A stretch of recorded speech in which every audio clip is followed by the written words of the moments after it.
Have you cheated on your wife and you're trying to figure out what to do? Hey guys, my name is Danny and I'm your life and relationship coach.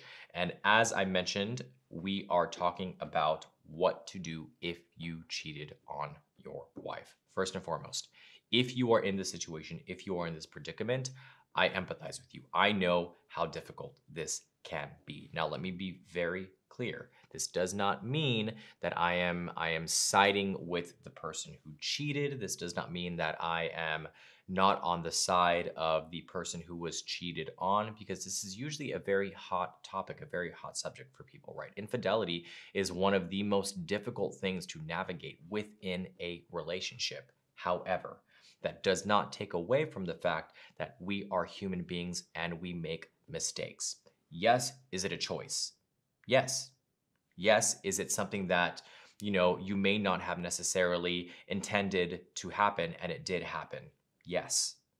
Does it still mean that it was wrong if you were in a committed relationship? Yes. But at the end of the day, if you are trying to figure out how to navigate this, if you are trying to repair the damage that has been caused, then there are a few things that you can do to start to work through that. And the very first thing that I always recommend in this situation is you have to be a little introspective. You have to take a step back. Evaluate the situation. Why did you cheat on in the first place? Were there things about the relationship that you were not happy with? Were there certain expectations, needs that were not being fulfilled? And if they were not, what are the reasons for the stepping outside of the marriage in order to seek that fulfillment? Right? What are the reasons for not communicating with your partner or your spouse that you were unhappy? Maybe you did communicate with your spouse and you felt like you weren't really getting anything from that conversation. Is it the way in which you were communicating? Is it the way in which your spouse was hearing what you were saying? There are so many different questions that you have to ask yourself before you go down this journey, because the important thing to understand here is we have to get to the root of the issue. And the primary reason for why most people step outside of their marriage, for why you potentially cheated, is because you were unhappy. You were either unhappy with yourself, you were unhappy with the dynamic of the relationship, you were unhappy with your partner, with your spouse, you didn't feel needed, you didn't feel respected, or maybe your partner hadn't felt needed or respected in a really long time because you haven't invested the time into the relationship. And so they started to pull away, which resulted in you feeling insecure, not feeling wanted, and you stepped outside of the relationship, right? Maybe it was this perpetual negative cycle that has happened before. Maybe this isn't your first time cheating on your wife, on your spouse, on your partner. Whatever the case may be, it is incredibly important to have a period of time in which you reevaluate and you analyze the situation so you can try to gain an objective understanding of what happened. The second part of that is you have to be completely transparent.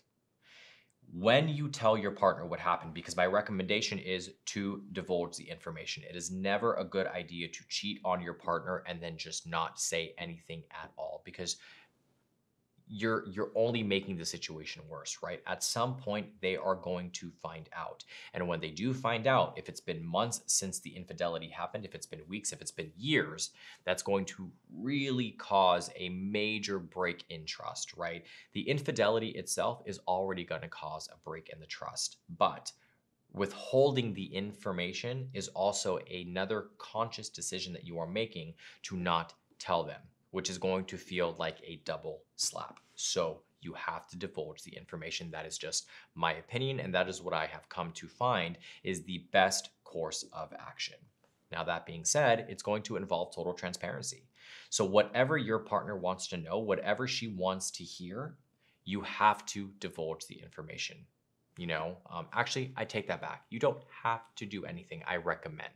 I highly recommend that you are transparent, because at the end of the day, I can give you as many recommendations as possible, but you have to choose whether you want to follow through with them or not, right? You are an autonomous, free-thinking human being. You can make whatever decisions you want to make that you think is best for your situation. But what I have come to find is total transparency is necessary if you are wanting to heal, repair the wounds that were caused from the infidelity. The third piece of that is you have to end the affair. You know, whether it was a one night stand, whether it was somebody that you've been talking to for an extended period of time, maybe it was an emotional affair that turned into a physical affair, maybe it's just an emotional affair. Whatever the case may be, any contact with that individual has to be cut. So, email contact, phone contact, social media contact, everything has to go away. And that is if you are really wanting to work on the relationship and you're really wanting to repair the damage that's been done, because the only way that your girlfriend, your partner is going to be able to trust you is if she knows that you are no longer in contact with that person. Now, understand something. The definition of infidelity is different for every person, right? So for you, infidelity may be the physical act of cheating on your partner. But for your partner, it may be just that the fact that you were talking to somebody else, that you were talking to another woman, that you were talking to another person. And if that is their definition, then having a understanding and being empathetic to that, right? And not trying to prove to them that it was not infidelity because it's not your definition of infidelity. That is subjective, which means you will never meet eye to eye because subjectively speaking, they have a different feeling when it comes to their definition of infidelity. The fourth thing is being patient, right? Being empathetic. Understand that it's going to take time. Understand that there's going to be ups and downs. Understand that your partner is probably going to be really upset and angry, and there are going to be moments where they lash out.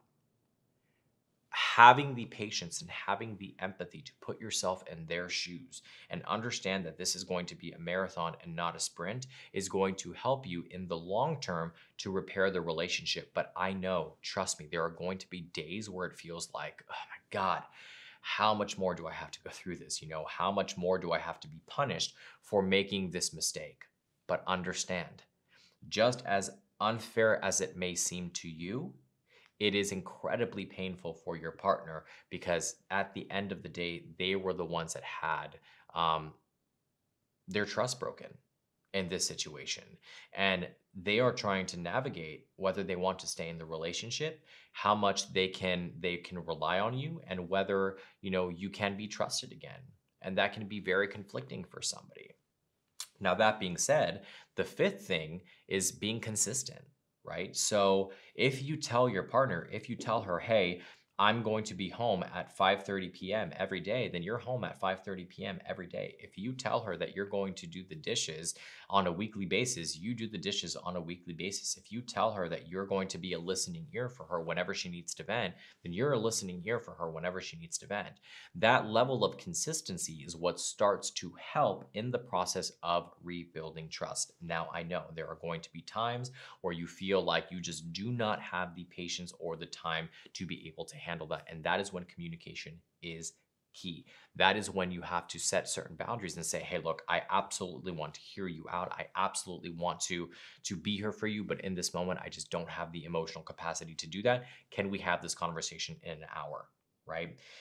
If you aren't able to do that and you just allow your partner to kind of berate you and emotionally dump on you, you may become emotionally exhausted. It may lead to you getting frustrated and angry and resentful. You may lash out, and then you're just right back to square one. So, making sure that you're also keeping tabs on your emotional tank and how much you can handle on a day to day basis and communicating that. And again, the last piece to the puzzle is really just, you know, respecting her wishes and her needs. If she needs information, give it to her. If she needs details, give it to her. If she feels like she needs space, give it to her. She will provide you with a roadmap of what it is that she needs. Your partner will provide you with what it is that they need throughout this process. And if they don't know, that's okay. Give them the time and the space to figure it out. If you like this video, please make sure you hit the like and subscribe button down below. I'd love to hear what you have to say. If you have been in this circumstance, if you feel like I may have missed something, if you just want to know a little bit more, please leave your comments down below. I read as many as I can. I respond to as many as I can. Maybe you feel like you just need more detail. You want to know a little bit more. You can visit us at www.happilycommitted.com, where we have a multitude of different articles and blogs related to this video and many other videos as well. We have an incredible course surrounding infidelity. So if you are trying to figure out what your first steps are, I highly recommend going to our products section on our website. Again, that's www.happilycommitted.com. And we have a product specifically for infidelity. That covers the person who was betrayed and the person who committed the infidelity. It is one product, it is a one-time purchase, and it can be utilized by the both of you if you are trying to repair the relationship. And I think it is an incredible place to start. So again, I highly recommend that product.